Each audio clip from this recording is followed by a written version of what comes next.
Okay, good. So let's get started. But anyway, so Facebook, um,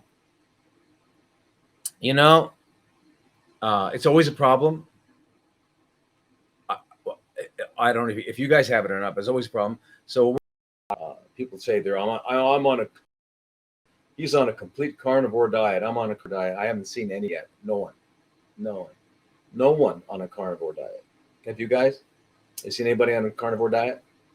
You seen someone eating animals alive? No? Oh, okay. So if you haven't, then you've seen the people on a corpse diet. But anyway, for some reason, humans like to, or there are people out there that are always trying to tell me what's wrong with why I shouldn't eat vegetables and why I should eat carcasses of deceased animals. Why it would be better for me in the long run and in the short run and everything. Because after all, our ancestors, climbed out of the trees, went into the caves. Right, this is what they want us to believe. They climbed out of the trees, they went into the caves. Then what? Came out of the caves, got a big club, and was beating animals. But they beat the animals with the club, and then they dragged it back, and then they were. Can you imagine? Do you think somebody would actually ever do such a thing? No. You'd have to be extremely truly starving to do something like that. But I'll tell you something, it'd be a lot easier to just grab some plants and eat them than kill an animal and take it back to your cave and would you eat it? Or that's when we started to use fire, right? But before the fire, we were just eating the corpses. Anyway, this is the story they want us to believe. But you know what else they want us to believe? They also want us to believe that after this was the Paleolithic period, right? Stone men and women. There were only two of us then. I don't know. There was no. Maybe there were. Huh. Wait a minute. You think there were any furries back in those days? You think that some people had litter boxes in their caves for the furries? You just got to take care of the furries. You can't ignore the furries, okay? Because they're very important. It's really a legitimate thing to think about. Anyway, so we came out of the caves after a while, and we said, you know what? Let's build a building. So they built the pyramids. Maybe it was a couple thousand years later, but we were still Neo-Paleolithic, post-Paleolithic. Still got blood on our teeth. We built the pyramids, we invented Sanskrit, and we invented the Chinese language, two incredibly complex languages with incredible grammatic structures that serve as the root for almost all languages on Earth. Yeah, we did that right after we came out of the caves, after we were clubbing the animals and eating them, right? Anyway, so I can't help it. But so here's the thing. So the idea is that cabbage is part of a family called cruciferous vegetables, and that they are goitrogens. They cause goiters. And the reason that story came out, the reason it comes out is because it's in very large quantities over a long period of time. Yes, indeed. The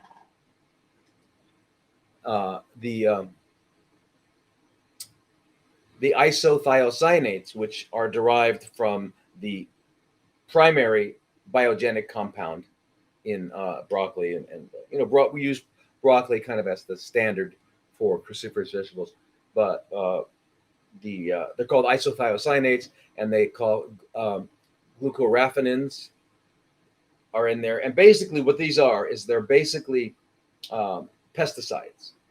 So in fact, I think 100 years ago, no, maybe less, 80 years ago or something, they developed antibiotics out of broccoli. Yeah, okay, because the cruciferous family uses these plants as pesticides. So when the animal bites into it, the insect bites into it, the two compartments. One has the glucoraphanin, and the other one has the myrosinase, which is an enzyme. They come together and they form isothiocyanates. isothiocyanates, which kill the animal, but turn out to be incredible for us. Incredible. They upregulate phase 2 and all that sort of thing of our liver and all that sort of thing. But there are also some concern that it would compete with iodine and therefore decrease thyroid output and therefore result in a goiter.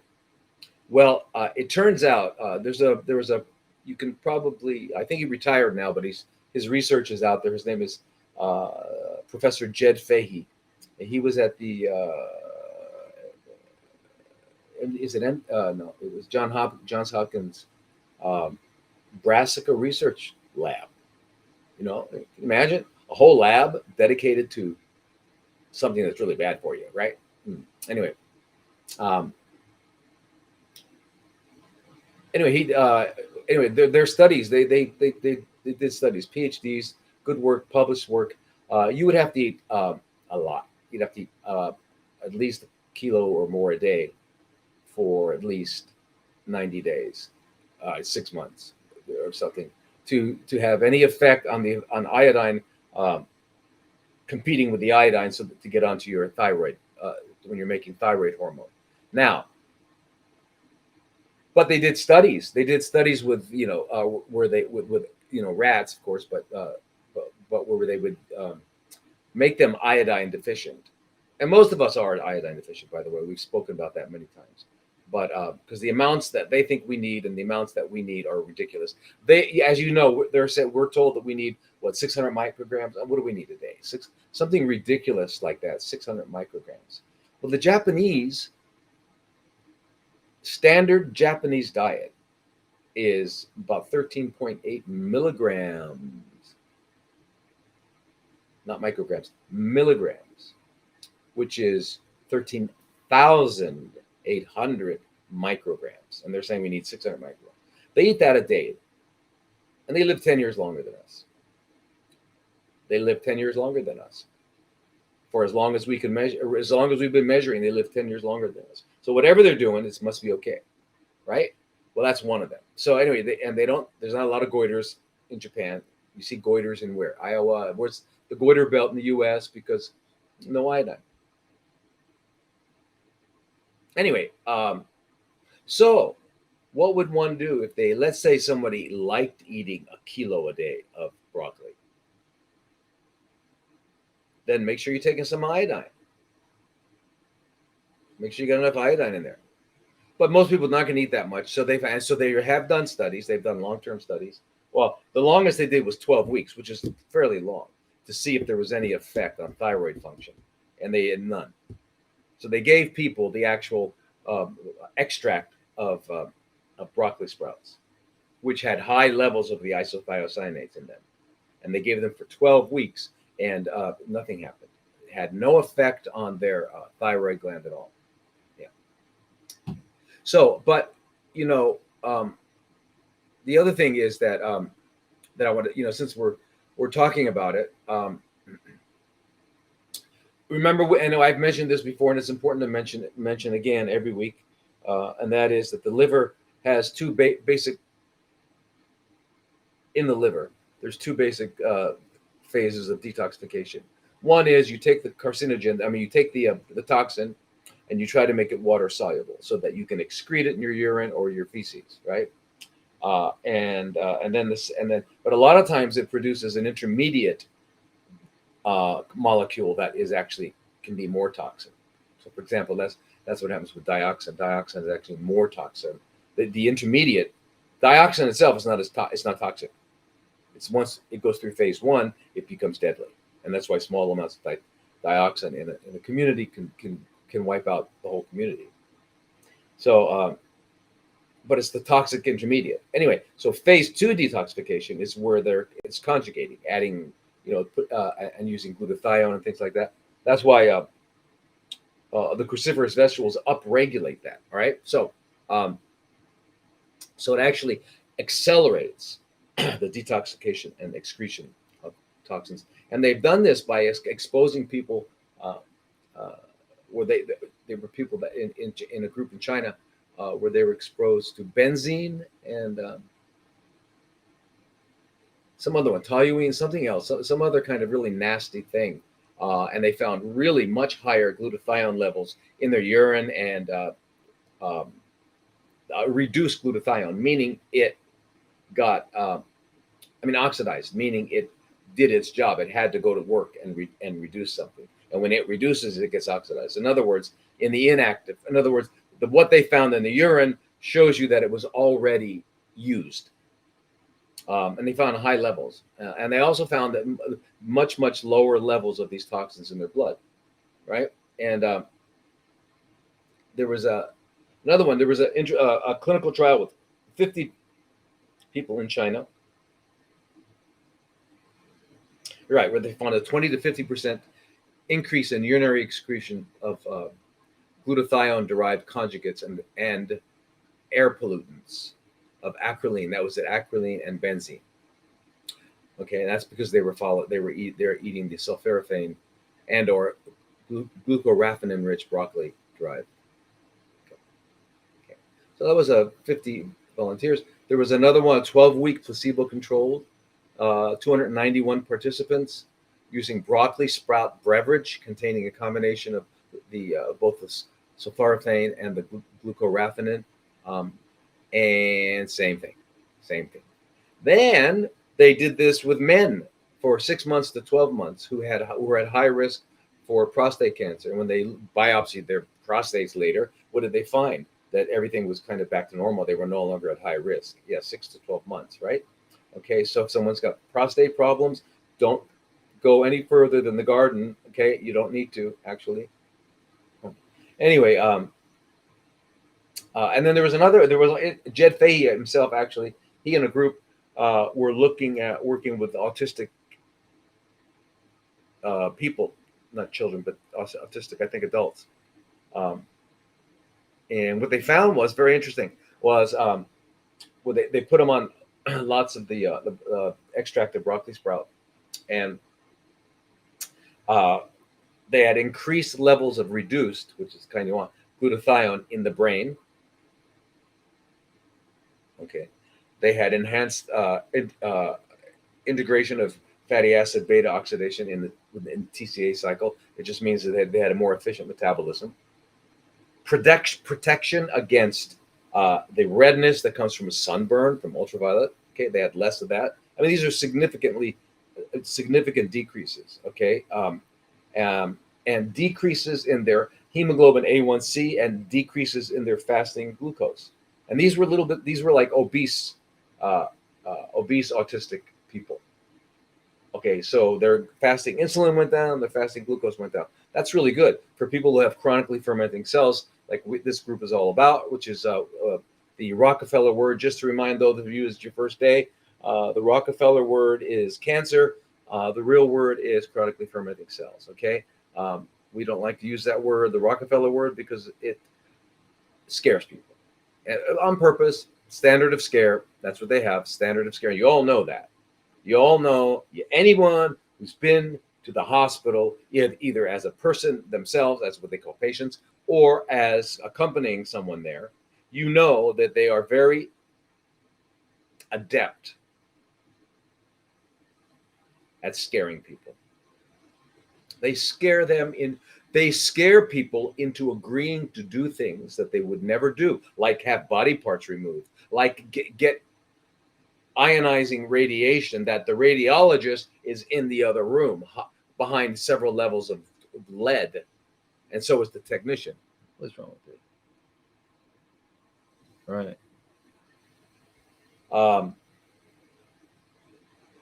So you got to be pretty scared for people to do that. Okay. Anyway, it's crazy. By the way, with these autistic, they even had improvements in social interaction, behavior, and verbal communication.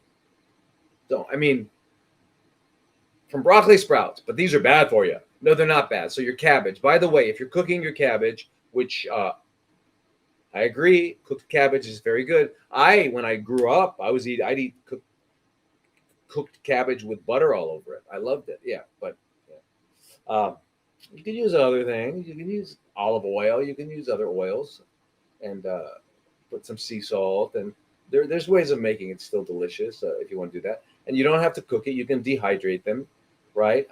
Same with the broccoli. You can put them in a dehydrator, and they come out delicious. They taste cooked, but you don't get them up past the point where you kill the enzymes, right? And yet and then you can put broccoli. You can put some cheese on it. Cheese made from cashew, right? So cashew, nutritional yeast, cashew, blended cashew, a little bit of garlic, olive oil, maybe some red roasted, red bell pepper, not roasted, red bell pepper, half of one, just to give it that orangey kind of color, a little bit of salt, and just blend it and slowly pour the olive oil in it, and you'll watch it blend, and it gets kind of puffy and creamy. Now you can just dip your broccoli or dip your cauliflower into it, uncooked, or you can put both. You can cover the broccoli and the cauliflower and put them in the tray in the dehydrator and dehydrate them, and I can't tell you how good it is. And you can do the same thing. You can make that same kind of cheesy thing. You can put on kale leaves and make kale chips, and your kids will like them more than they like potato chips. So there's ways of making healthy food delicious, and that's what we've got to do, right? Okay. Instead of trying to figure out how can I not eat this, how can I justify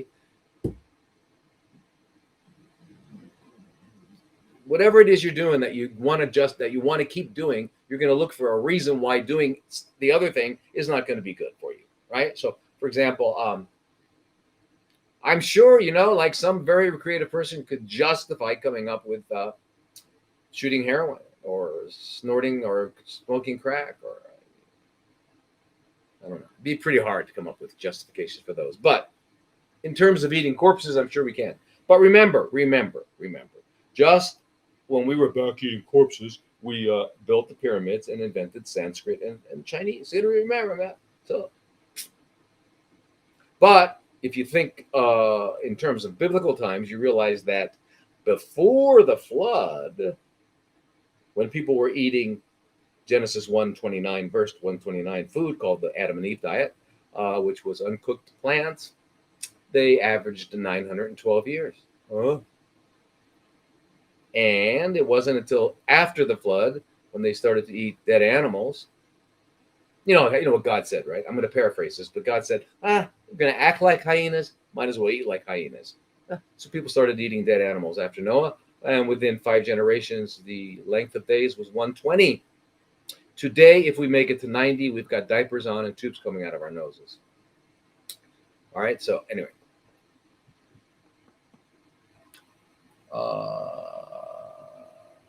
Thoughts on Dr. Diodamo's Eat Right for Your Blood Type? Well, I'd hoped that was most people understood that now, but I can see the confusion. Let me turn off this light. Excuse me. Yeah, it's still okay, right? Right. Okay, good. Anyway, so eat right for your blood type, right? So how does that work now? According to Dr. Diamato, if you have type O blood, you should eat animals, mostly. If you have type A, then you don't need to eat animals. You can eat plants. And then if you have type B blood, you can eat both. And if you have AB, you can have dairy, tofu, lamb, fish, grains, fruit, and vegetables. The thing is, the guy was serious. And you know what? The best thing, the benefit that came out of his whole thing was he made a ton of money. And you've even got people researching it. They're researching it, right? Which is pretty bizarre. Very bizarre. You know why it's bizarre? Horses? You guys remember horses? I know before we had all these machines, people used to ride horses a lot. Anyway, horses have 7 or I think it's 8 blood groups. So some horses should eat oats. Some horses should eat alfalfa, and some horses should eat what? Just regular grass? Crabgrass? How's it work? We got to figure that out. We got to figure that out and let the horses know, because no one told them.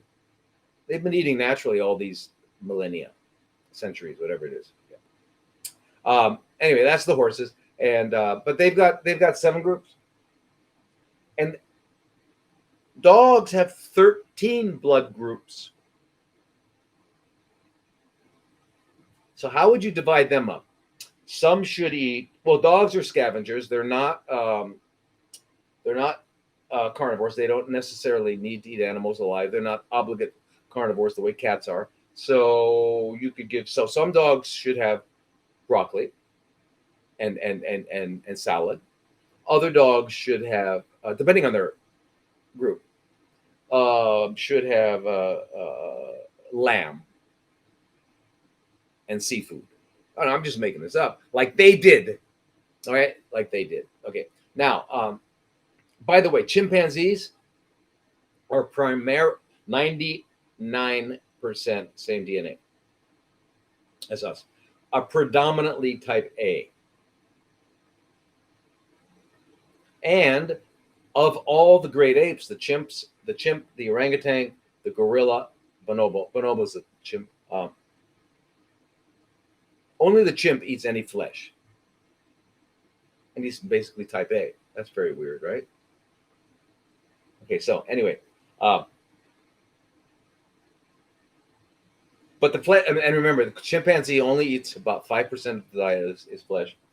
And that's only, and it has, it's been well established that the chimp is doing that to establish male hierarchical boundaries, right? The males, they go out and they do it, and they kill the animal, and they establish who's the tough guy, who's not the tough guy, and then whoever brings home the animals, of course, gets more sex. So, yeah, so it's a social thing, and well established. I don't know why this keeps shaking. Too weird. Anyway, so that's weird. So, and the gorillas, they only have they're exclusively type B.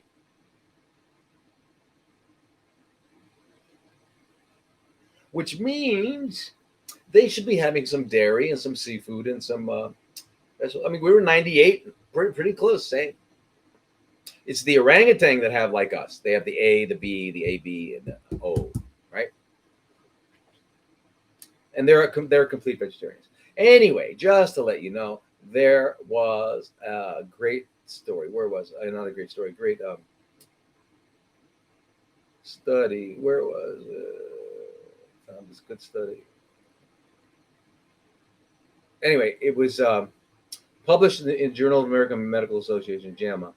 And here it is, yeah. By the Physicians Committee for Responsible Medicine. Okay, and it was a trial of overweight participants, no diabetes, blah, blah, blah. So they put some of them on the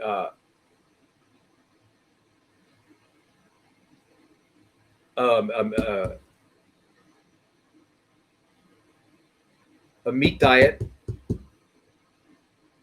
I mean, they put everybody on a vegetable diet, on a vegan diet, and then they had a control diet of people eating anything, and then they had one other group. Anyway, what they found was that there was no difference at all, and that every group, A, B, O, all benefited by being on the vegan. In fact, their metabolic rate went up 18.7%. Now, these were people who were a little bit of obese.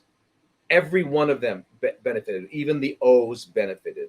Okay, and there was nothing damaging than it. Now, this is published in JAMA. This is a real study.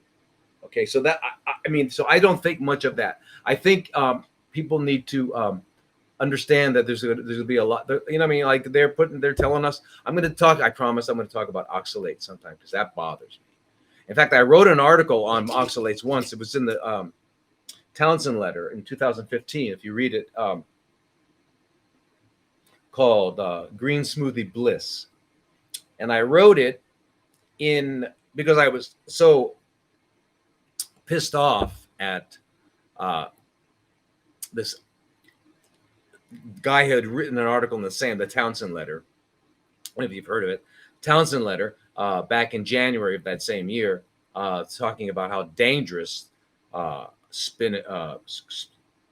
smoothies were,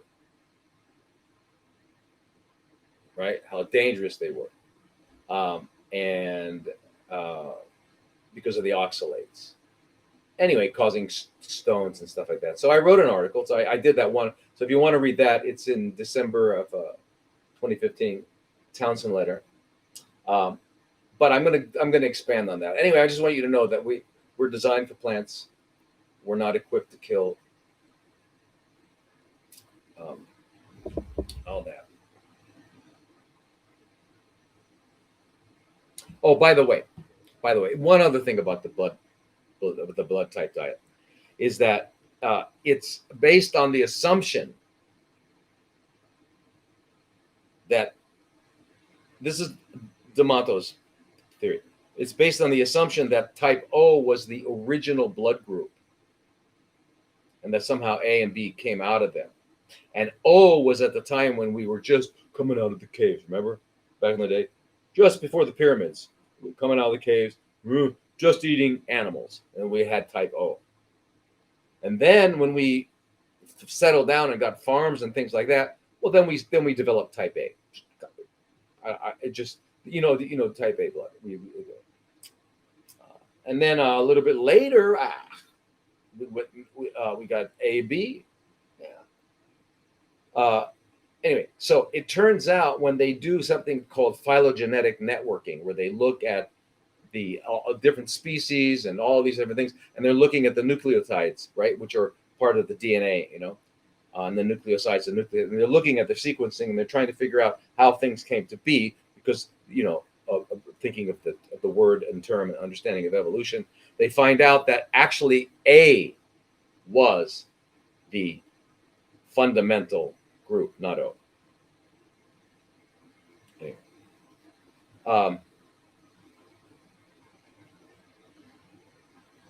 Anyway, yeah, what can I say? So please. So my answer to you is I don't think this is Vanessa. Yeah, I don't think anything about it. In fact, I don't think it's worth considering anymore.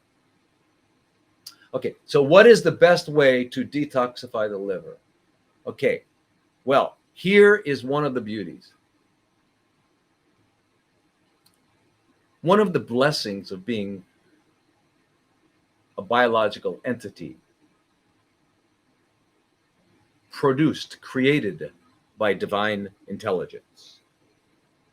And that is, we have a self-healing body, earth suit. This earth suit of ours that allows us to get around on this planet, right? Can't get around on the planet without this earth suit.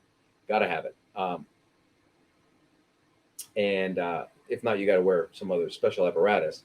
But it turns out that you cut it, and it heals. So it's a self-healing thing. So here's the amazing thing.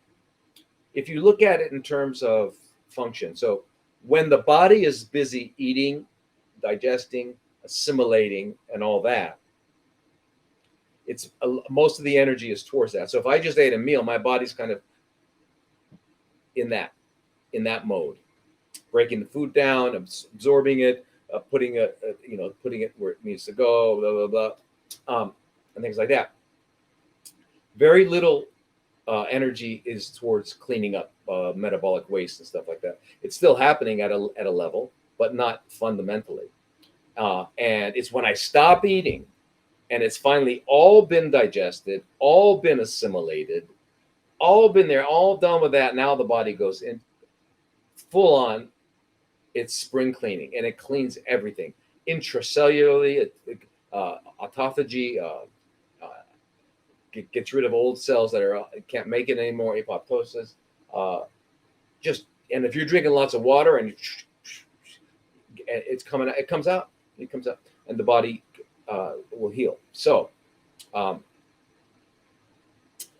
that's what happens. So the best way to detoxify the liver would be, of course, I would say, start out with, because remember you cannot detoxify one particular organ. We are not organ systems. We are one system. In fact, our system is not even what you see.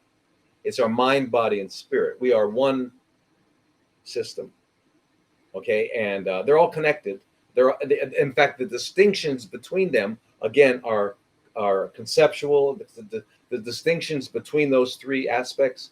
Now remember, those are just words: mind, body, and spirit. Because where does the mind end and the body begin? Where does the spirit end? We don't, what are they? What is the body? What was the body's made up of atoms? What are atoms? Well, atoms are made up of, well, everybody knows that: protons, neutrons, and electrons. So what happens if you open up one of them? You get Hiroshima and Nagasaki. Oh, so that means at the center of that thing, which we're calling matter, is really energy, right? Oh, okay. Yeah. So I mean, what's the body again? So anyway, just what you're saying. If you think about things, you realize that the way we look at it is not necessarily the truth. So anyway, the point is this: you got a mind, body, spirit continuum combination that needs to be taken care of. And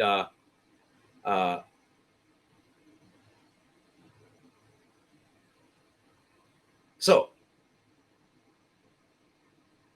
when you are not eating, your body is cleaning and cleansing. So, and we're not organ systems. We have multiple organ systems. So because you can't separate the lungs from the heart, right? Because the right side of the heart pumps the blood into the lungs, and then it pumps back into the left side of the heart, and now all oxygenated, right? And then that goes out.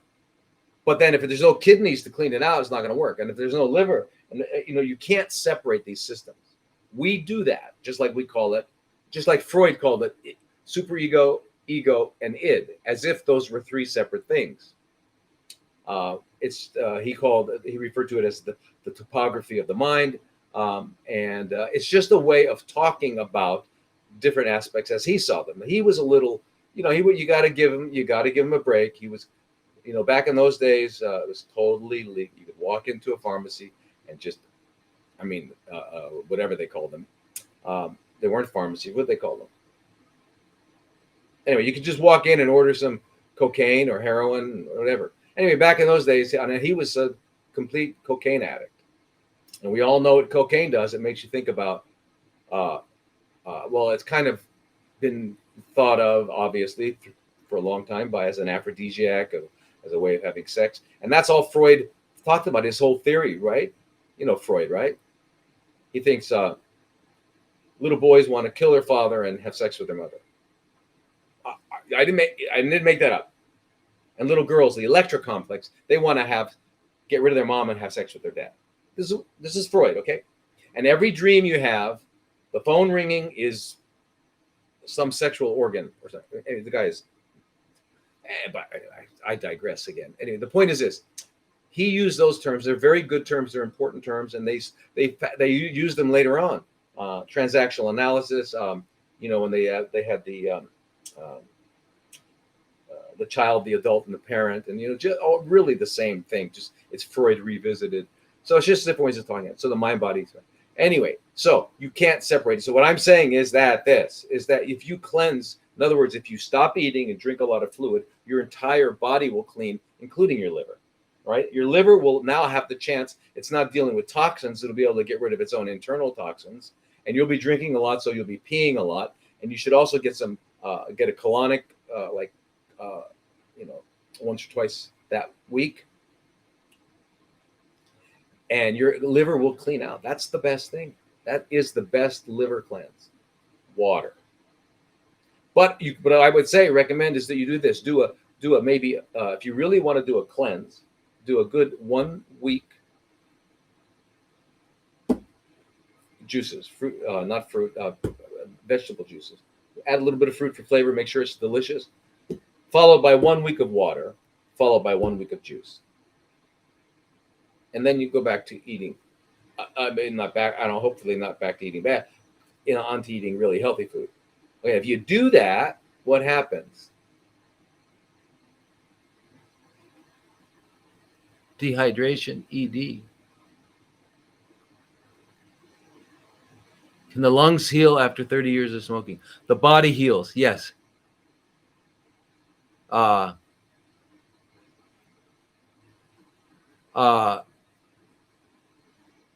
yeah, 30. I mean, okay, 30 years of smoking cigarettes. I'm assuming you meant. Yeah, it's probably done a lot of damage to the lungs, but it heals. You got to do a lot of cleansing, a lot of and you got to do a lot of cleansing of your lung too. You've got to learn how to breathe right. You've got to do a lot of pranayama, which learning how to do deep breathing and how to there are ways of doing it, right? You got to breathe with your abdomen. You got to really and do this a couple times a day. Learn how to focus. You got to get into meditation. There's even who's the guy? I want to think of his name. Can't remember his name. Doctor. He wrote the book about vitamin C. Really good. He's an MD and JD, combination of a lawyer and a doctor. What a weird combination. Like the two worst. Well, no, politicians. Okay, so two of the three worst things in the world.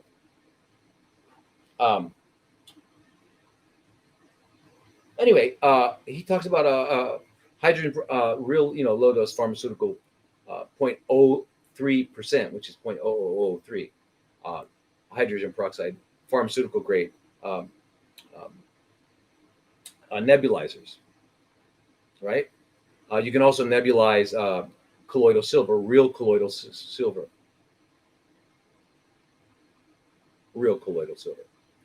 which the only one I would use is a company called Natural Immunogenics. It's called Argentin 23.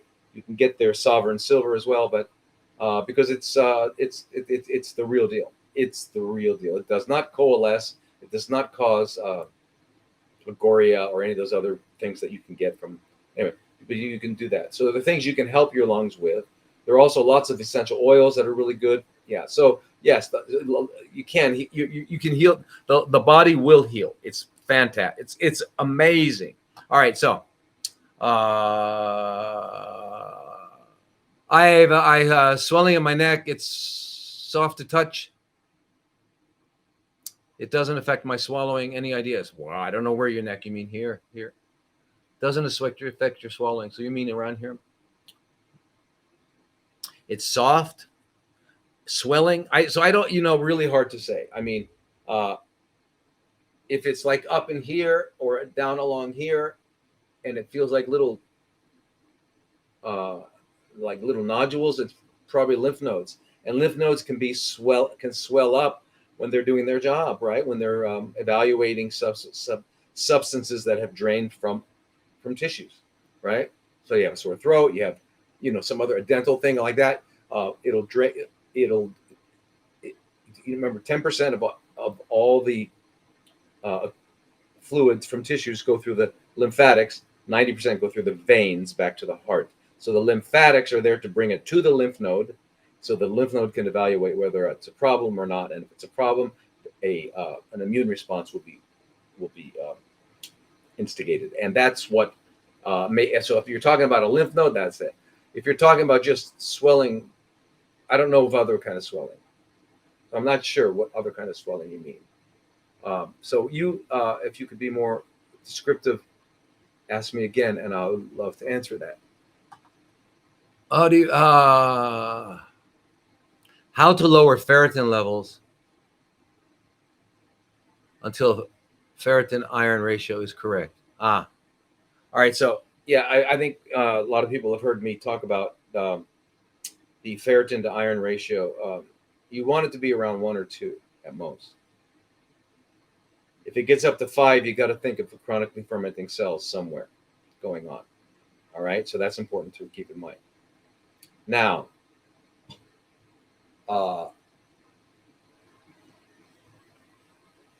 when you have that condition, the Rockefeller condition, or chronically fermenting cells, when you have that condition, what happens is iron goes down. Why does it go down? Because chronically fermenting cells have more transferrin receptors, so they pick up iron because they need iron for DNA to duplicate. and they need more than the average cell because they're duplicating a much quicker rate. So, so that's why they have more of that. They also have more insulin receptors. They have a lot of other things. So anyway, so they're grabbing as much iron as they can. So the iron is always going down. But the ferritin goes up. And that's also because the body is storing, it's kind of a protective measure to protect the chronically fermenting cells from getting it, right? So you wind up with this big difference. And the higher it goes, I mean, and they go really high. They go 20 to 1, 30 to 1, like that. You want to get it down. How do you get it down? You got to work with the underlying condition. So the first thing you're going to do is clean out your body. You're going to clean out your colon. You're going to go to a real lymphatic therapist. Okay, you got to find one. Certified lymphatic therapist. Work with them. Not because lymphatic massage is great, but it's not enough. Move around, exercise, all that is essential to keeping lymphatics healthy, vascular, everything healthy, and blah, blah, blah, blah. Everything. Grip strength correlates with prognosis. Stronger your grip strength, the longer you'll make it in this particular earth suit. Yeah. So, so you do the cleansing, you drink lots of juices, you do all the stuff that we always talk about, go to bed early, all that sort of thing, and stop lying. And then you work with somebody to help you with the chronically fermenting cells, like an integrative oncologist or even a functional medicine doc who knows how to use, vitamin C, ozone, EBO, all of the hyperbaric, all the different things. You do all that so you can get, and then as the underlying condition is resolved, so will the ferritin go down too. Ferritin, just don't focus on that. Focus on the fact that it is a kind of a biomarker. It's telling you you still have work to do. What cooked foods to eat when you occasionally have them? Well, ideally, if you're a complete fanatic, you wouldn't have any. And there are a few healthy, long-lived, vibrant people, but you don't need to. 80, 20, and 90, 10 can be fine. Or whatever, if some of you who are mostly all the times eating uncooked. So the least cooked, the better, right? The healthier. So for example, what do you call it? The steaming. Steaming would be the least damaging, right? Then boiling. And that's it. You don't want to fry, you don't want to bake, you don't want to broil, you don't want to grill, any of those things, because you produce these chemicals called Maillard chemicals that are carcinogenic. One of them, well-known Maillard chemical, is acrylamide. You all know that, right? So anyway, so you'd eat that. But you know what? The other thing too is, let's say you grew up eating whatever it is that you just absolutely love. You have to never have it again. Eat it once a year or something. See, I that, and that's really a personal decision, because I wouldn't ever. I mean, I grew up eating animal corpses because I was raised by, typical family that ate animals, and so, but I even, not even once a decade would I eat. Just because, many reasons why. It doesn't enter the realm of possibilities. But what will I do? What if I'm gonna really have a blow it day? Well, I don't know. Go to an Italian restaurant and eat everything but the what do you call it? Animals. I don't know. Yeah, hard to say. But here, and really remember, it's not what you're doing occasionally that's going to affect your overall well-being at all. It's what you're doing on a regular basis. And remember, if you're feeling deprived because you don't get to eat something or that really meant something dear to you, you ate it with your grandmother back in the whatever, and you and your grandmother used to eat this, whatever it is, and it's really dear to you.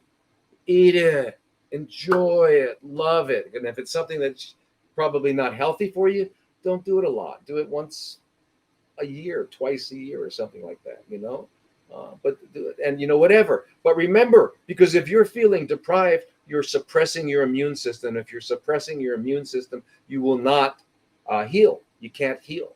You can't heal from any condition. All right, that's very important to understand. So that's why if you got to eat 80-20, do it.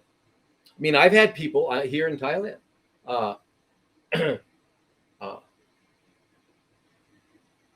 where I had them on a raw vegan diet, and they were just wasting away, dying. I said, okay, and there was no way I could. So finally, the one guy, I forget where he was from. He was from a different province than Bangkok, where I was at the time. But let him have. I said, go ahead, eat the fish, go. And he turned around. He was doing fine. He was eating the fish and back happy and smiling. So hey, he did better. So in that case, I wouldn't do it myself.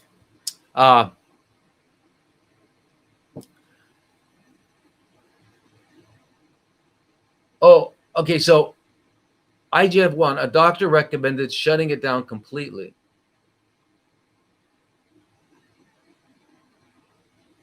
No.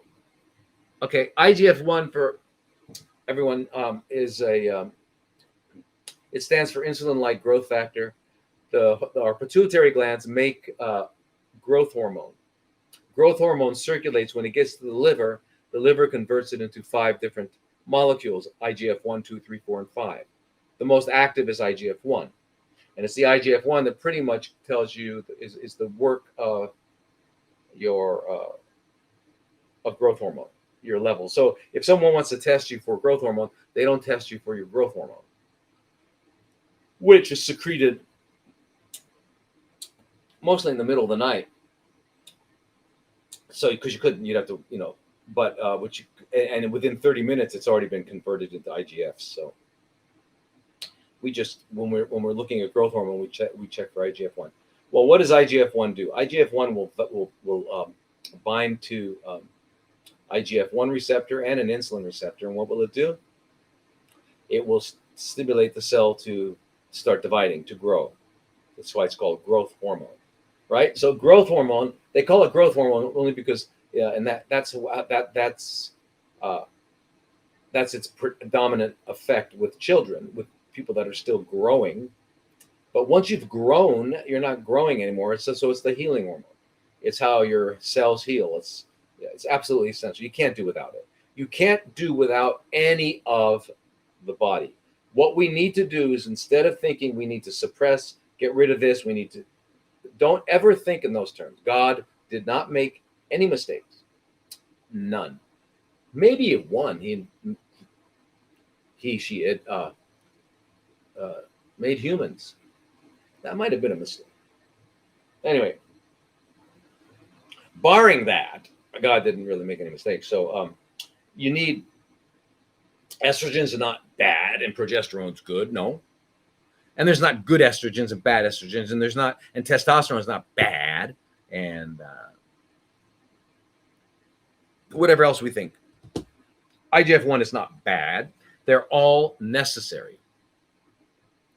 Where we run into problems, where we get sick, is when this gets out of balance, and you have too much of this and not enough of that. And then your body has to compensate, adapt. And it's those compensatory measures, those adaptations are what we call diseases, but they're not diseases. They are adaptations. So bringing your growth hormone into balance would be a much better thing to do. And how do we do that? Well, there are many substances you can get. There are peptides that are stimulate the production of growth hormone. Because remember, growth hormone is made by the pituitary gland in response to a hormone from the hypothalamus. And so there you can actually get that. And by the way, thymosin alpha 1, somebody was asking about that also.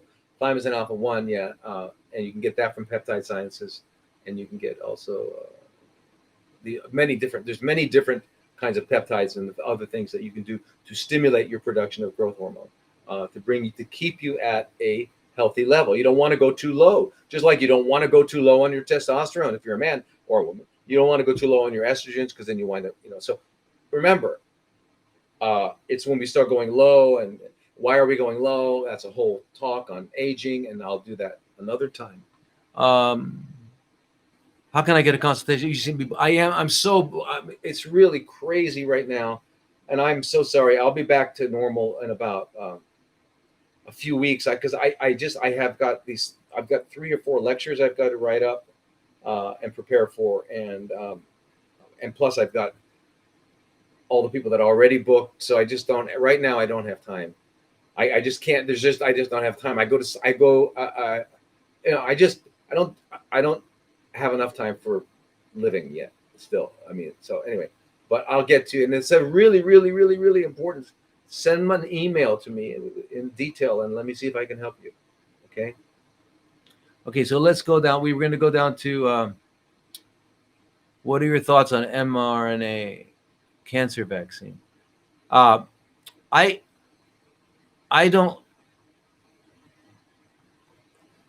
no longer trust. I didn't anyway. I never did, but now I'm even more in that way. Anything that they are going to offer us in forms of mRNA modifying our genome, no way. Oh, you're going to target it just to the chronically fermenting cells and modify their genome? Is that what you're going to do? Oh, okay. But that's with the assumption that chronically fermenting cells are genetic in origin, which they're not. They're a metabolic condition. And in fact, we may find out very soon that maybe most of the chronically fermenting conditions are in one way or another related to parasites. And I'm not talking about the typical helminths, which are worms and protozoa, but there are some, even some other ones that we haven't quite identified yet. They're microscopic. And people were onto this back in the 30s at, well-known institutions. I mean, real hardcore scientists. And they've got they've got what's the field called of microscopy where they do, it's like video microscopy. Yeah, but anyway, so and then also the imbalance the relationship that these parasites have with our healthy microbiome, and by changing how it changes that, and because we know that there's a particular type of there's a particular ratio of species with irritable bowel syndrome, with women who have spontaneous abortions, with all kinds of stuff, schizophrenia, and so they do what are called fecal transplants that can actually change everything. So the microbiome is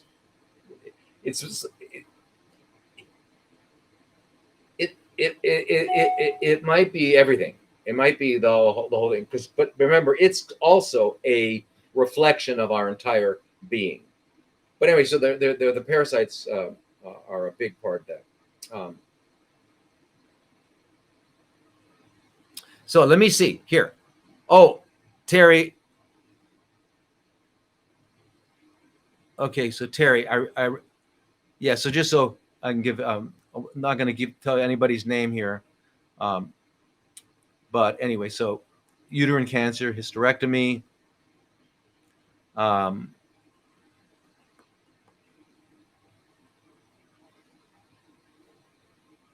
doctor said she had a 5% chance of recurrence. Now, you know what's great about statistics is that no matter what happens, you're right. If there was a 0.1% chance of a recurrence and you had a recurrence, well, you're in the 0.1%. So statistics are meaningless for individuals. because if something happens to you, it's 100%. Okay, so anyway, but that's what they told you. So they give, okay, so they did 5%. So then, of course, came back into pelvis, chest, neck, lymph nodes, April of 21. So they did another surgery, removed the pelvic lymph nodes and cancer tissue, and concluded it to be cervical and BRCA2 gene.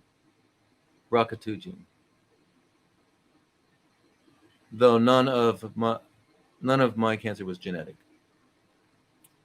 Bought a Rife machine, IVC infusions, 4 rounds of low-dose chemo, and 3-day fasting protocol with it. Good. Complete remission in November of 2021. CA125 went up. Oh, it was down. Normal. PET was normal. Now, there is... Now, you eat mostly organic and a little meat. You mean a little bit of corpse? Remember, what is meat, everyone? In the English language, meat means essence, right? What is the meat of the subject? I eat the meat of the coconut. So I do not consider the decayed muscles of a deceased animal to be its essence. So I won't call it meat. I'll call it a corpse. So eat a little bit of corpse, and mostly organic. Okay, well, okay, and I hope you're eating within a 6-hour window, and I hope you stop eating 4 hours before sleep or 5 hours before sleep, and I hope you're moving around. I hope you're doing meditation and there's all sorts of stuff you do. So anyway, so now it's come back. It seems like it's come back again, and they're recommending HIPEC. And you want to know what I think about that. Well,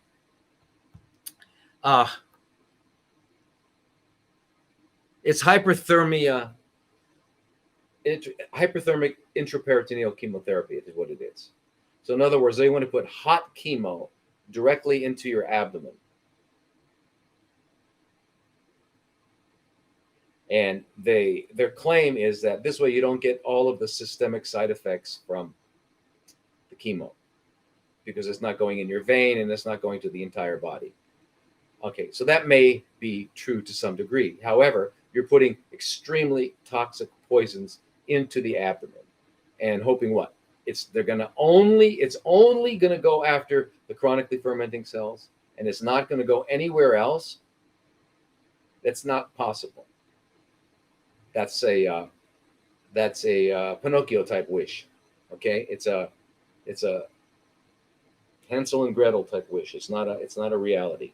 When the fact is, what you could do is you could go see Dr. Frank Schallenberger in Carson City, Nevada, or Dr. Robert Rowan in Santa Rosa, and you could tell them that you want to do some intraperitoneal ozone.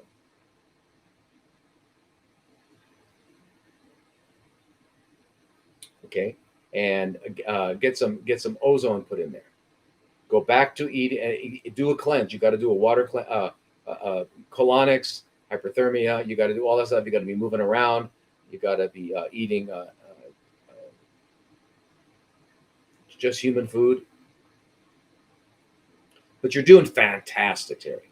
Fantastic. You've done amazing. So But anyway, I would not recommend that at all. Right? I would not recommend that at all. I'm not sure what is going on.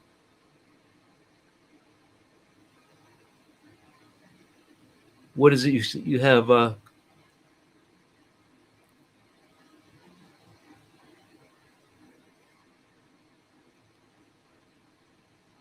Outside the bladder with ascites throughout, but not in organs or bone.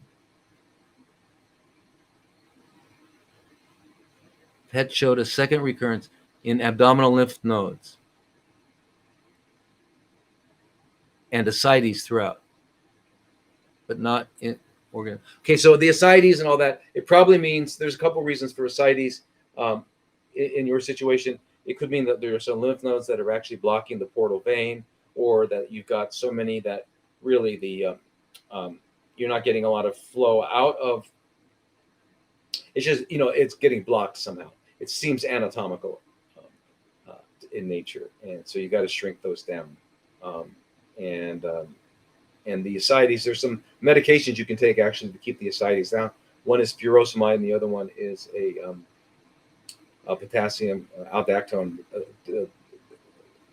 So people usually take something like 20-40 milligrams of furosemide in the morning, and then the aldactone of 25 milligrams 4 times a day, which is a potassium-sparing diuretic. And if you do that, that keeps your ascites from growing quickly, and you can keep it down for a while you take care of it. But you can do ozone. You can do lots of things. I would not recommend the hot chemotherapy into your abdomen because it goes everywhere. Your healthy cells are going to get drenched in this poison. So I don't recommend that. I'm glad you asked me. And if you'd like to talk more about it, please let me know.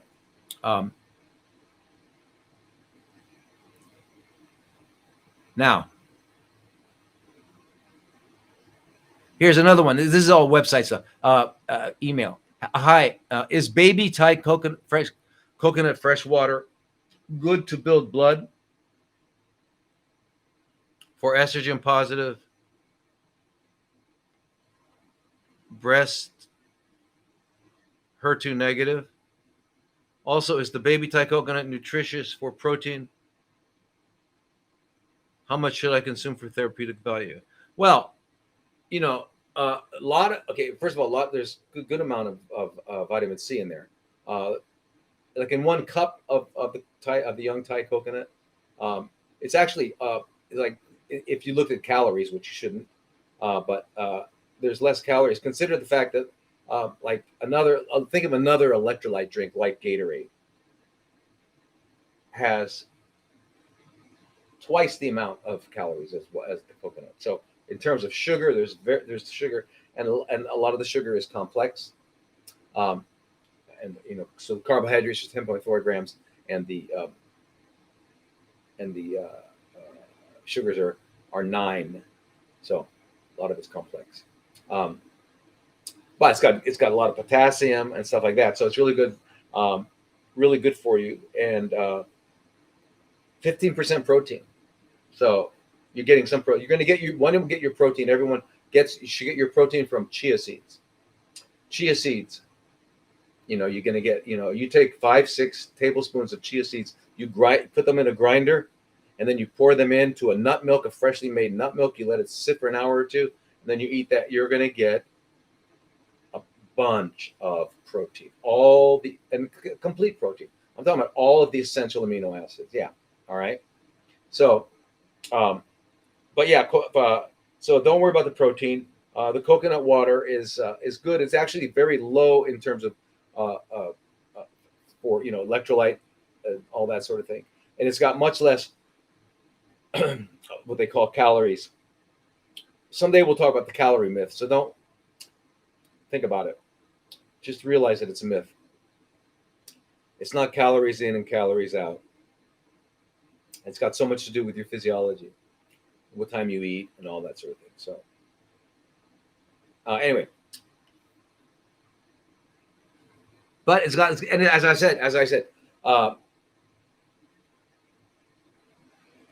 it's got some protein, vitamin C, potassium, sodium, a few other minerals.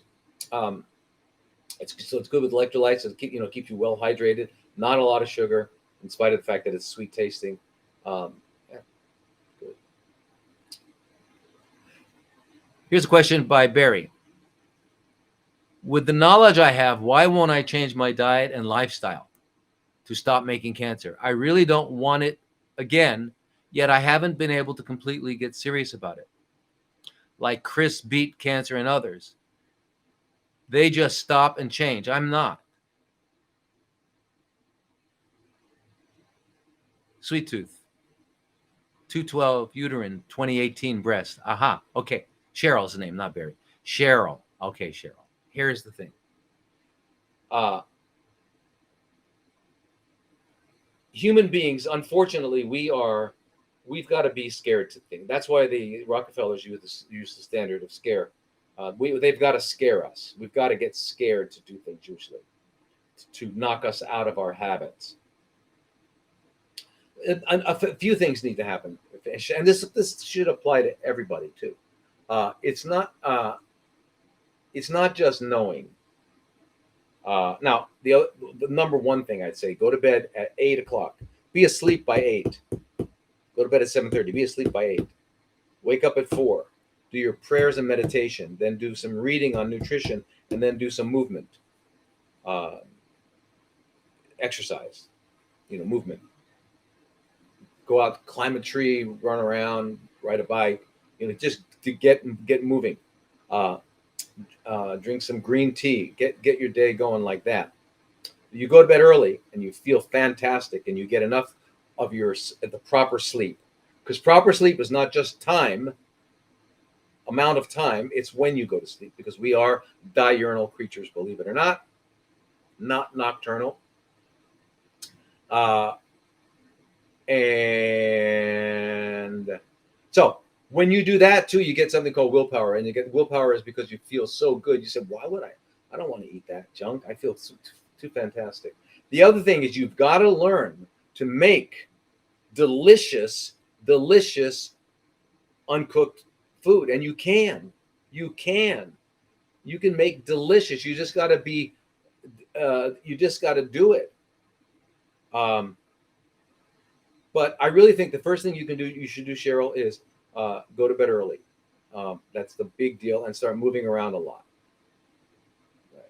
And find ways to satisfy that tooth. Work with somebody who really knows what they're doing. Fly to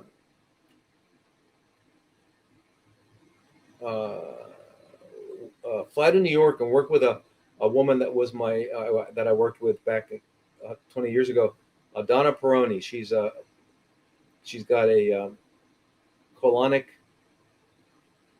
hydrotherapy center called Gravity.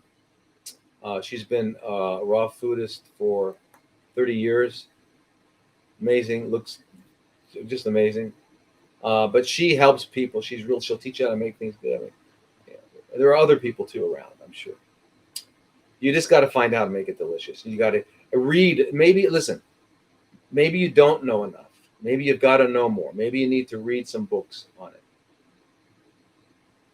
Okay, sometimes there's different levels of knowing, and maybe you just don't know it enough. Okay, so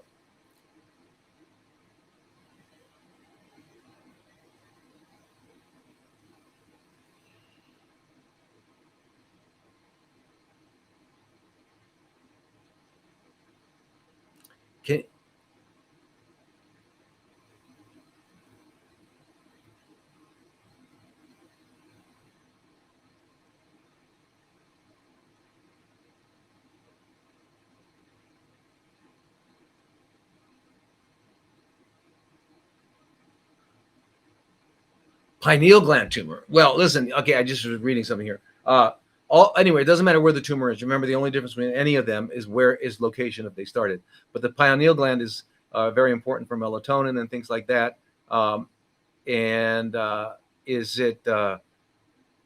It's probably benign, right? It's a benign. Usually those are benign. Again, it comes back to the same things we're talking about. You certainly don't want to get rid of that gland. You certainly don't want to irradiate it or do anything like that. You need to balance hormones, go to sleep. All the same things we always talk about. You've got to do that. But you need to work with somebody who understands how to use, ozone, vitamin C, intravenous Kirkman, intravenous quercetin, all these things. We use it with insulin. By the way, I wanted to tell everybody, there has been some recent disinformation I've put out there about insulin causing problems with IGF-1. And so I'm going to do a special podcast about that because it's important. Insulin potentiated therapy is not only with chemo. You can do it with other things like a Kirkman and things like that.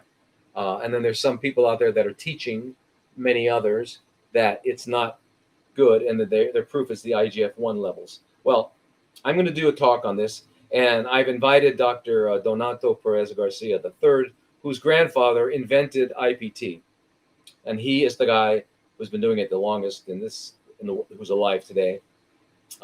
His father was doing it. His grandfather was doing it. He's who I learned it from years ago. And so I'm going to invite him on. We're going to have a talk about insulin. And I'm going to show you that how whatever they're saying is impossible. It's just impossible. Don't worry about that.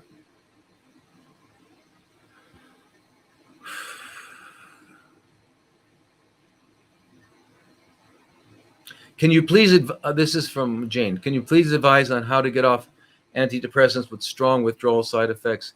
I was prescribed after experiencing a pretty traumatic event. I weaned down to a dose that is no longer a therapeutic dose, but every time I try to stop completely, dizziness, mood swings, nauseated, heart palpitations.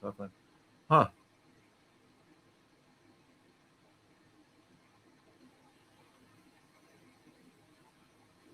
And your GP, yeah, they're not helpful, anything, you know. Well, you know, usually these antidepressants are serotonin reuptake inhibitors, selective serotonin reuptake inhibitors.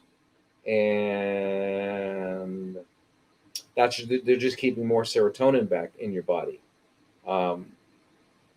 But those withdrawals sound weird. Because they're not really, heart palpitations and all this stuff. Anyway,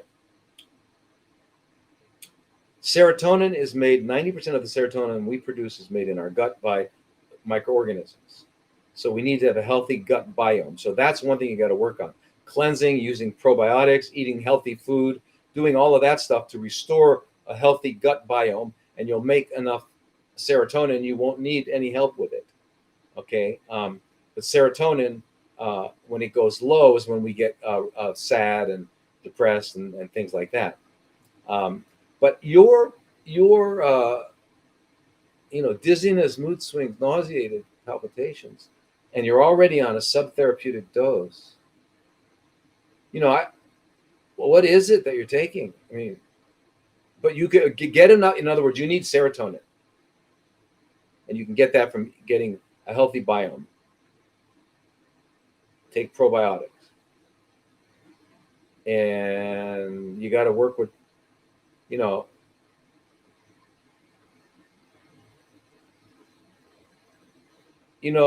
sometimes for the heart palpitations and things like that, you can use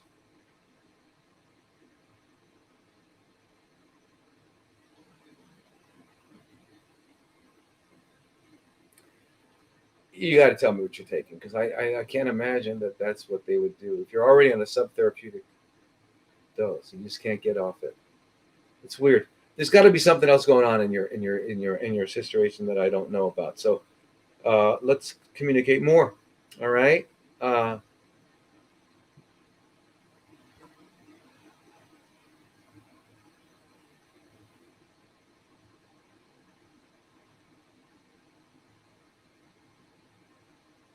What can be the cause of liver hemangiomas? Yeah, good question. Hemangioma is just a little like overgrowth of blood vessels, right?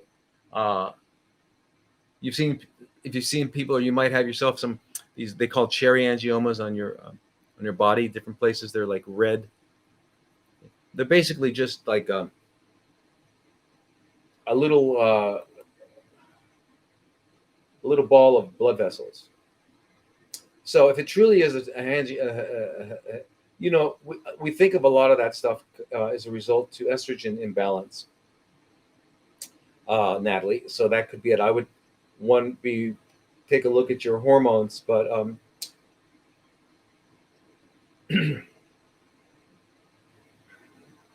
estrogen imbalance can definitely do that.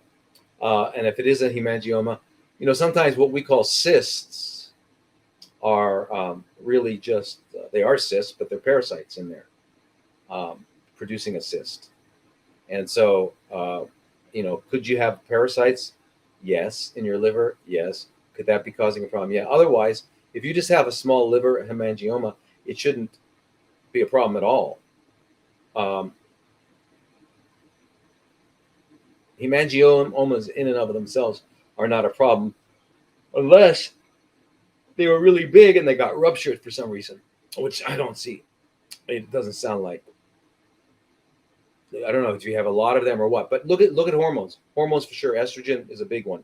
Um,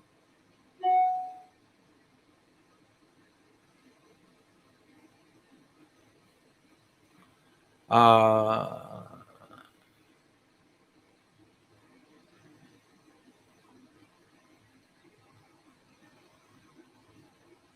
the best probiotics or what? Who guys are saying what are the best probiotics? Yes, Kirkman does kill cancer stem cells. Absolutely. There's hardcore research on that. Yeah, cysts. I think cysts are parasites. I think most cysts are parasites. You would not believe I'm gonna I'd like to give a talk on I'd like you to understand the parasite problem, but it is profound. Yeah.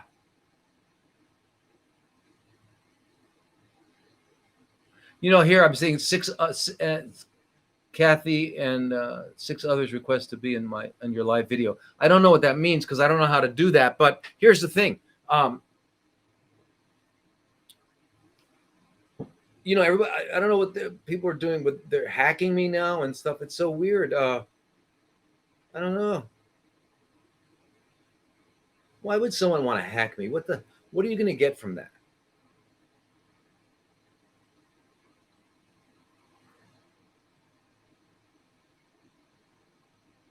You don't want a hysterectomy. Yeah, you don't have to get a hysterectomy. But the thing is about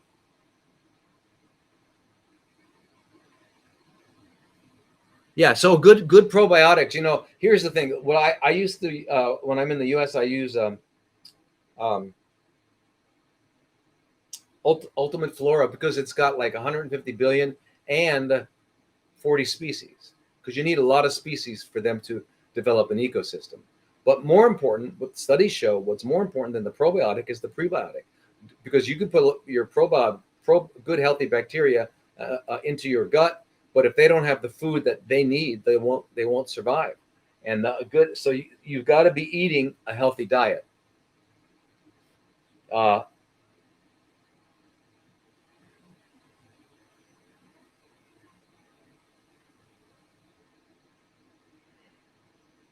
So here, here was one question. I can't remember the name here because I don't have it here, but it says I have a question about a week ago. I had pain burning, and when I cleaned myself, there was a blip. Oh, a bit of blood when I urinated. I was on vacation in the Caribbean, so I went to a clinic, checked my blood and urine. They said everything was normal and I didn't have an infection. So she gave you these pills for 5 days to take away the discomfort and made your pee orange. Yeah, Dipyramidol. Yeah, it does that. It's like a local anesthetic and it makes your pee orange. But it takes away the inflammation of the urethra, where the urine comes out of.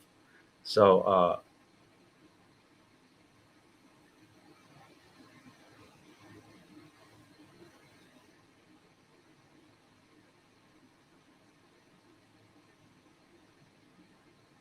anyway, so I'm not sure of the question. You still have burning when you urinate?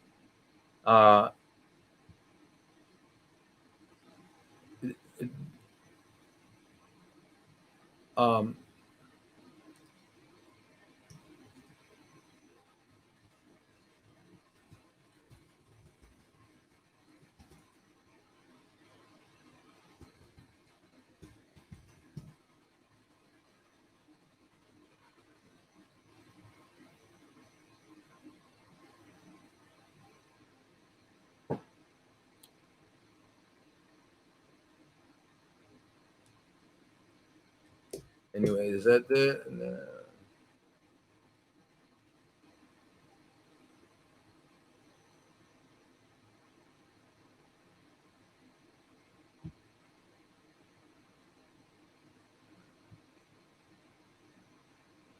Anyway, let me get back to where were we? Here. Yeah. And where's our questions again?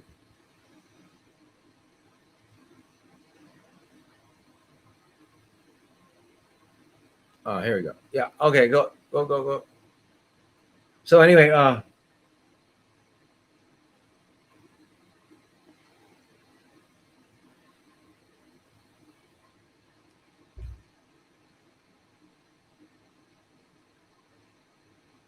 oh, okay. So she made you pee orange, felt better, thickened. Oh, they said your bladder was thickened. Is that anything to worry about? A thickened bladder. Um, well, if it's getting thickened, that means it's being irritated chronically. Now, one of the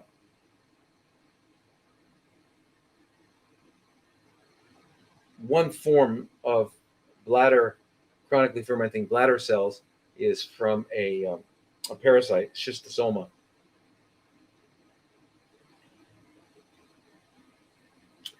And you can take an antiparasitic, but it's pretty much responsible for what they call squamous cell chronically fermenting squamous cells in the bladder, rather than urothelial, which is what like 90% of all the other bladder fermenting cells are. So your bladder could be irritated. And remember, the bladder is irritated from because it's got urine in it, and urine is filtered blood, and the blood is, what our body, it's the liquid consequence of being alive, and it's everything we've eaten and everything we've not excreted and all that acidic is in our blood. So anyway, you could have so that's why even things people drink, or even like smokers, can wind up getting bladder problems, because if the longest urine sits around. So if your bladder wall is thickened, I would definitely do a heavy duty parasite cleanse. Absolutely. Drink so much water that you're peeing all the time. Just pee and drink green juices, and just pee and just clean it all out. And whatever's going on in your bladder too, whatever's going on in there, obviously is irritating not only the wall, which is making it thick, but it's also irritating the urethra, which is why you had pain.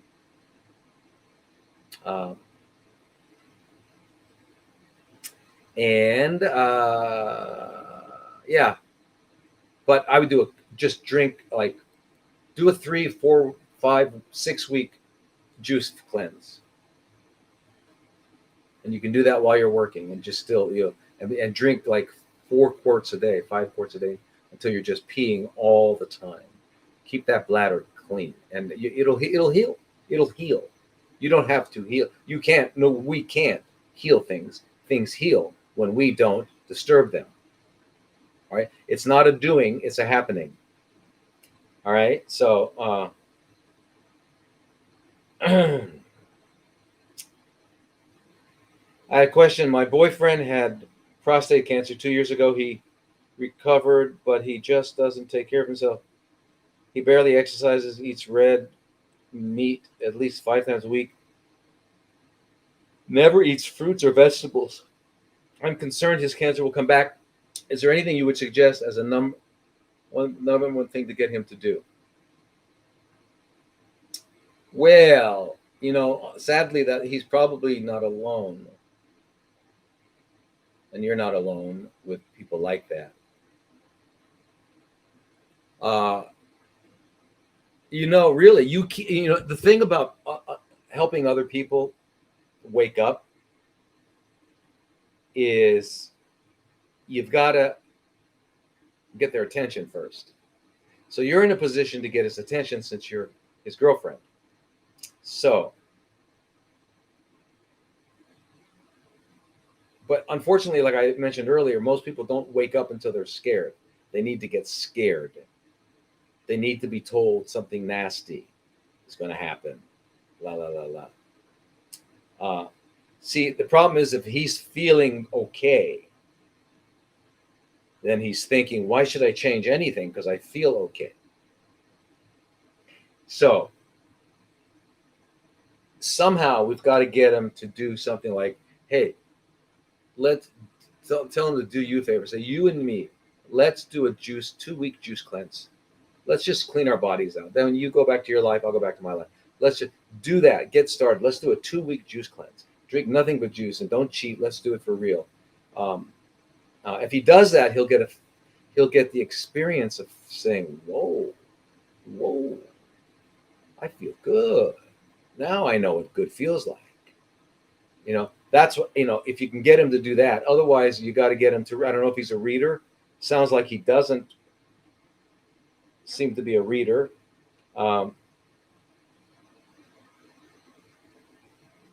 And doesn't matter if it's red meat or purple meat or black meat. It's all dead. It's all corpse. It's all corpses.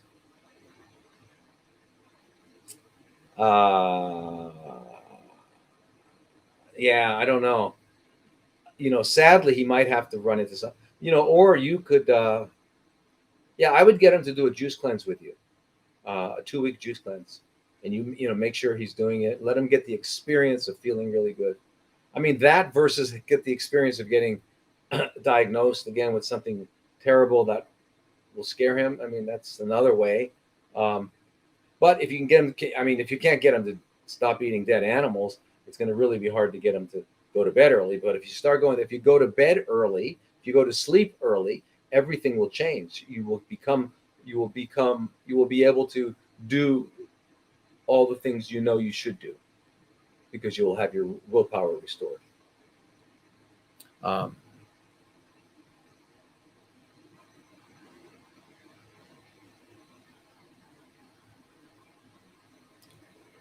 Wow. It's so bright.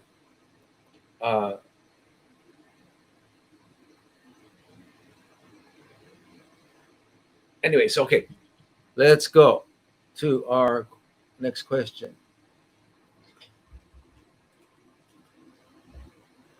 Okay, you guys. Okay, let's go to the next question now.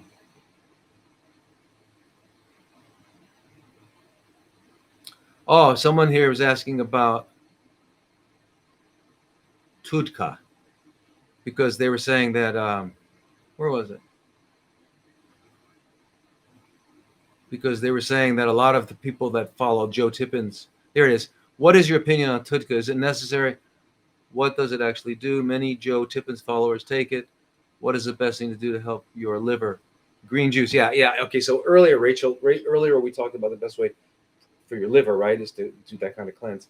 But, TUDKA is just ursodeoxycholic acid, which is one of the bile acids, with the taurine. It was an amino acid chelated to it. So it's ursodeoxycholic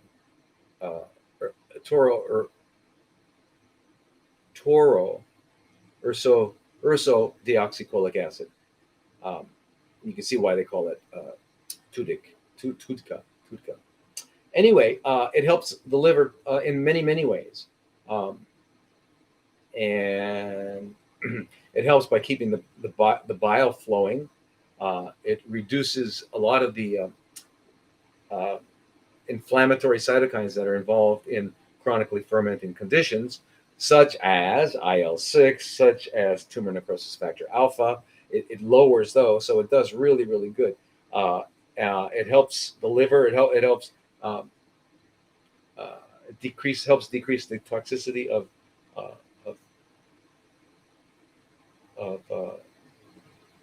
because remember, the liver is getting all the toxins, and its job is to detoxify them. So it gets kind of toxic itself. So again, doing the fast, doing the cleanse, doing things like that allows it to cleanse and clean itself and take care of itself and get better, right? That's what it'll allow it to do. But the TUDKA is also a powerful anti-inflammatory. Helps actually regenerate the liver. It's actually pretty good. But if you're a vegan, they're going to be hard, because I think it's from bile. It's from an animal of some kind. And the bottom line is you don't really need it. There's so many things you can do without it, but it's still very, very good. And especially if you had your gallbladder removed and you're not digesting real well, fats and things like that. It's a good time. It's a good, you know, it's a good thing to use.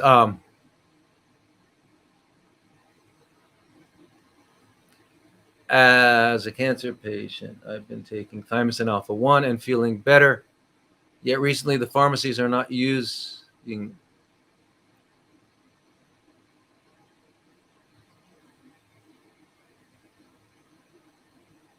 No, you don't want you need Thymosin alpha 1. Yes, absolutely. D. Peptide Sciences, or you have to go to a.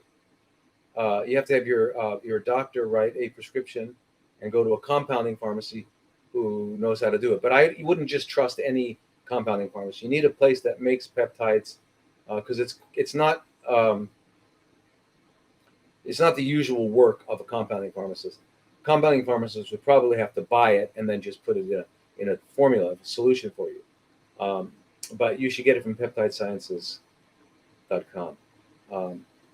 Thymosin alpha 1 is what you need, not thymosin. Thymosin alpha 1. I agree, and we all need that. If we're over 40 or we have chronically fermenting cells or anything going on, we want to keep our lymphocytes up. You want to keep your lymphocytes increased. You want to keep your T lymphocytes, right?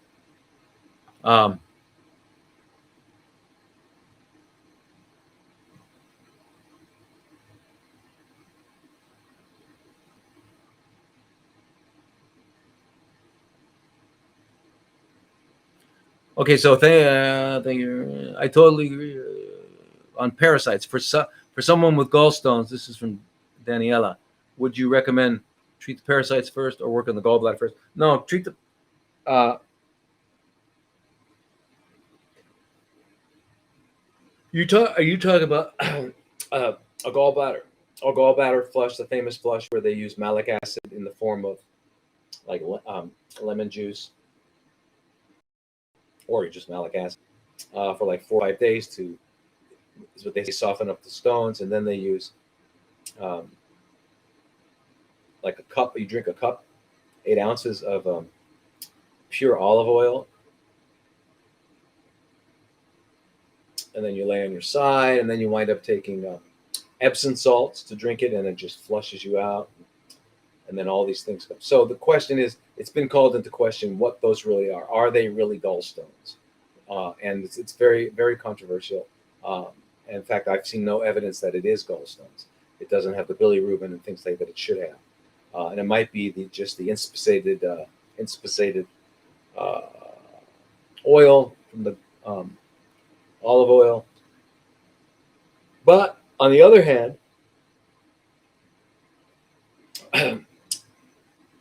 I've not seen it, but I've heard people say, well, that their scan showed afterwards that they didn't have any gallstones. I'd love to see that. I really don't know if that's what you're talking about as a gallbladder flush. Yeah, you could do that. Certainly not going to hurt, but you could start taking your antiparasitics as soon as you can. Everybody, remember.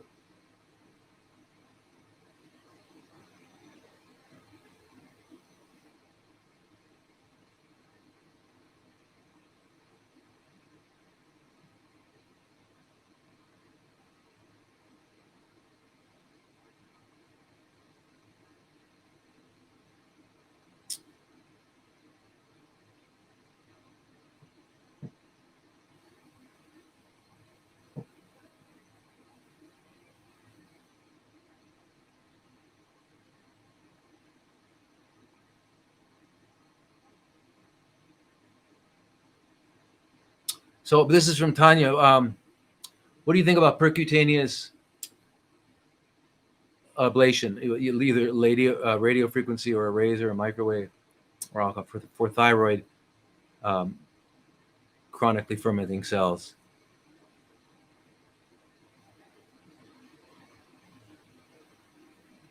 So they did a fine needle, huh?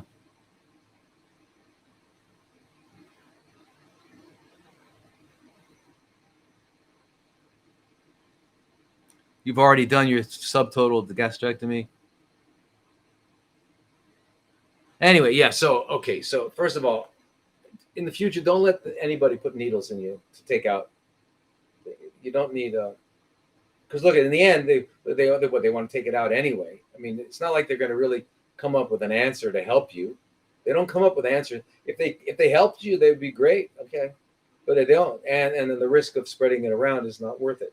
But you can do what I think is for the thyroid would be if you can find an interventional radiologist who's really skilled at doing cryoablation. I like that better.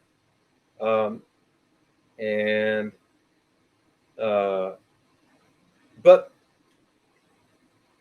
radio frequency, if the person's really good at it, is good. Laser is good. They're good at it. But I like the cryo because there's less damage. But yeah, and that is, and then we got to go way. Why did I get this in the first place? How did this happen? And we got to do the whole thing. We got to check out you got to go to a biodentist, a biological dentist, right? You've got to get your parasites. You got to make sure you're getting lots of iodine, and eat cruciferous vegetables, iodine, and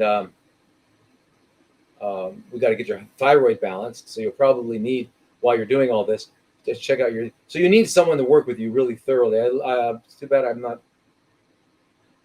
where you are, but you are where? I don't know where you are, but anyway, oh, you're at Yahoo. That's where you are. Anyway, but that's what I would do. And thank you so much for your wishes. Thank you.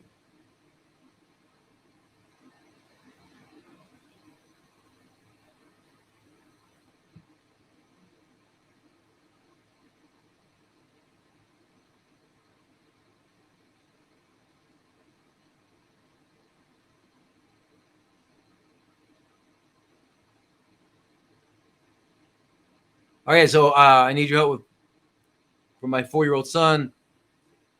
I think the treatments they did for pinworms wasn't done properly,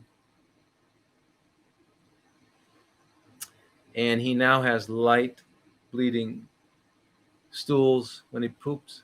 You thought it was a fissure, but you just don't think they got them all. They probably didn't. They usually do it like just once. You live in Phoenix. Huh.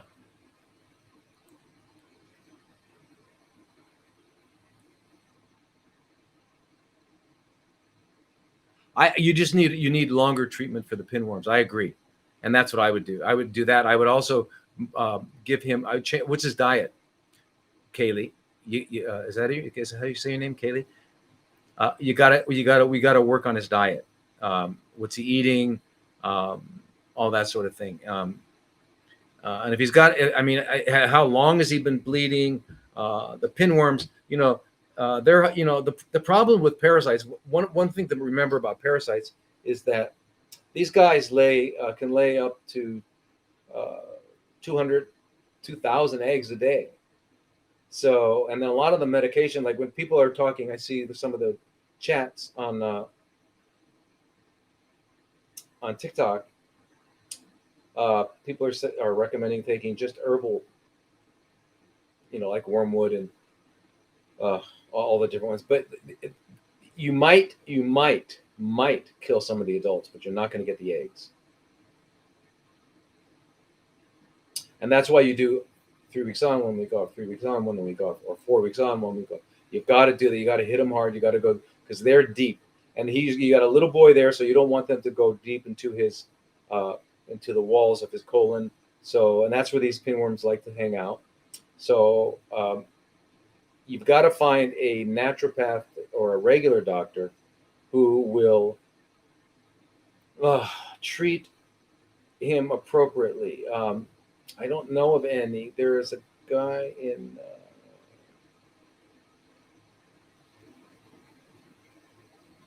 there was a naturopathic doctor. I don't know if he treats children in Scottsdale named Dr. Paul Stallone, and I don't know if he knows about parasites. but albendazole, or what was he taking? Albendazole, or what was he taking? Mebendazole. Do you know what you got the name there? But he got to change his diet, and I agree with you. I would get him back. I mean, he's not going to have an anal fissure, at his age, because there's no reason for it. He's certainly not going to have hemorrhoids. He's certainly not going to have colon cancer. There's no reasons why. So you're right. If your doctor doesn't know it, then really don't even take him to doctor. As you can see, doctors don't really help that much anyway. But what I'm saying is that I'm pretty sure that he's still. And if he had pinworms, maybe he's got another parasite. So he's got to be on a really good parasitic cleanse. And if you're willing to go anywhere, take him to St. Louis to Dr. Simon Yu, YU. Dr. Simon Yu, YU. You got to make an appointment. Fly there. Dr. Simon Yu will tell you exactly what it is and how to get rid of it. He's a board certified internist, so he's a smart guy.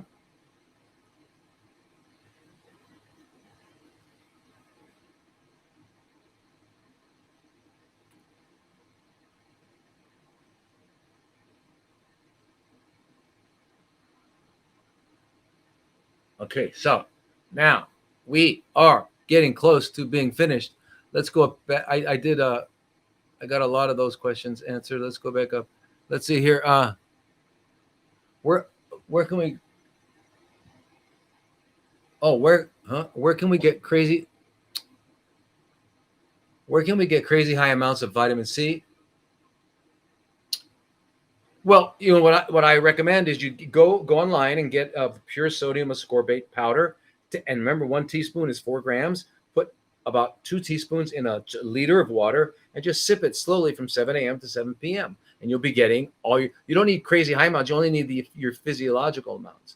Now, if you want to get higher than that, you could, on top of sipping it, you could also take some oral, like 4 or 5 times a day. You could take on top of it the that Mercola's brand of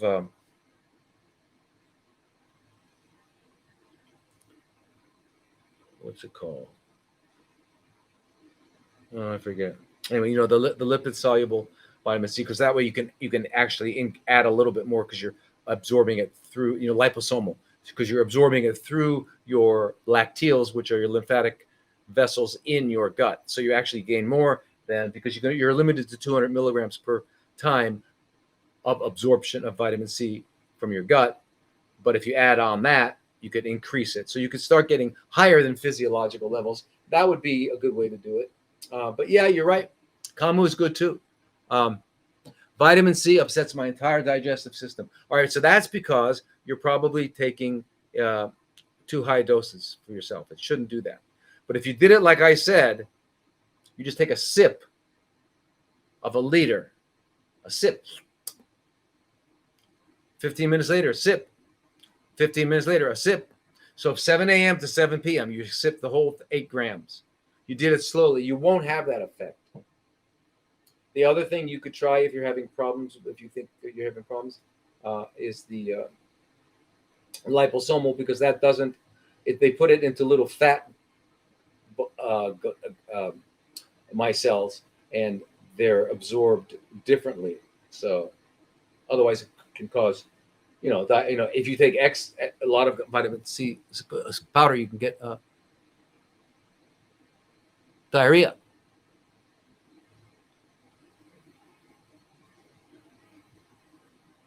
Oh my God.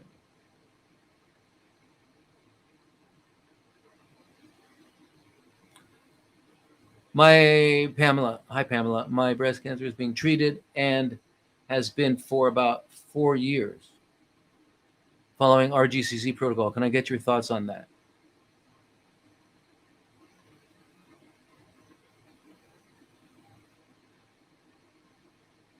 Hossam, flax seeds are good. ER beta, good for men. Yes, good for men and women.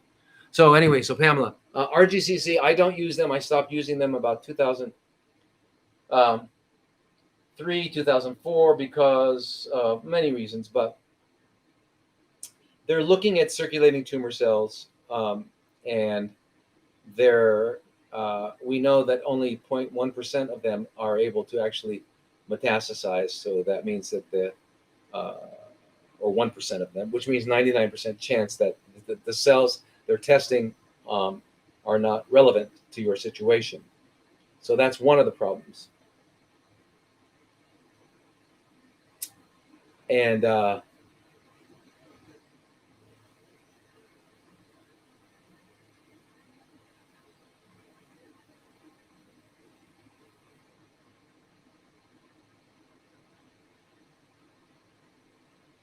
and I'll tell you, when I was using the RGCC protocol, and everybody does it, it's become the fad. It's way too expensive, but again, it's examining circulating tumor cells, and then the endpoints that they use, like in other words, they test different substances on one of the circulating cells, and on a group of them, and they see if it goes through apoptosis, right, commits suicide by using curcumin. Oh, it doesn't do it. Well, that's not the purpose of curcumin. Curcumin is not there. Curcumin does other things. Curcumin has other. Wait, where we go? There we go. Yeah. Okay. So curcumin, there's many other reasons to use curcumin. I mean, to use curcumin other than to kill the cancer cell. That's not what it does. So that endpoint doesn't make sense to me. Number one. And number two, I've seen somewhere said, well, the vitamin C won't help with this particular chronically fermenting cell. That's not possible. And it's not possible that curcumin won't help. It's not possible. It's not possible. That's why I don't think it's worthwhile. I think what we have to understand is that the biology of chronically fermenting cells is the biology. They're the same. The difference is the organ they started in and the basic physiological functioning of that organ, but not necessarily. I mean, that's it. So to say, well, this one is going to respond to curcumin and when this one is not, it's rubbish. It's a waste of money. It gets you running around in circles and all that. You're doing well. I'm glad it was 4 years. I wouldn't spend any more money on RGCC. You got to work with someone. You got to work with someone who knows what they're doing. And I wish I could